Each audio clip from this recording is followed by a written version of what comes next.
ju ka ardhur ndonjëherë ndonjë mesazh që thotë diçka ngjashëm si: profili juaj është mbyllur. Për ta riaktivizuar atë, duhet të klikoni këtu. Zakonisht është një mesazh i frikshëm dhe urgjent, sepse qëllimi është t'ju bëjë juve të klikoni menjëherë në këto linke të pavërteta. Këto lloj mesazhe me shumë mundësi janë mesazhe të quajtura phishing, një truk me qëllim për t'u avjedhur informacionin tuaj personal.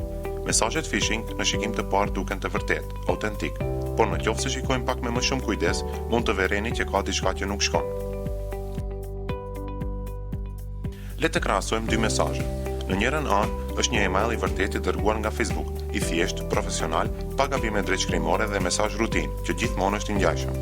Tjetri është urgjencë, me shënime si: vepro tani. Shumë shpesh ka gabime drejtshkrimore, emri i dërguesit të mesazhit është i çuditshëm ose një link që thjesht nuk duket si i vërtetë.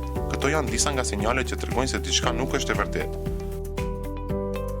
Çfarë duhet të bëjmë kur na arrin një mesazh i tillë? Më e rëndësishmja, mos klikon në asnjë link menjëherë. Së pari lëvizje kursorin mbi linkun, shikoje me kujdes adresën e linkut. A është faqja zyrtare apo është diçka e ngjashme por me ndryshime të vogla?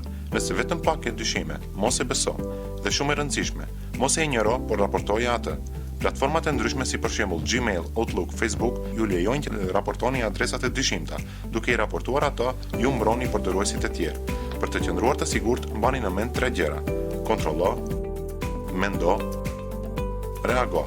Mos i lejo mashtruesit të ju mashtrojnë. Keni kujdes, qëndroni të sigurt, mbroni të dhënat tuaja personale.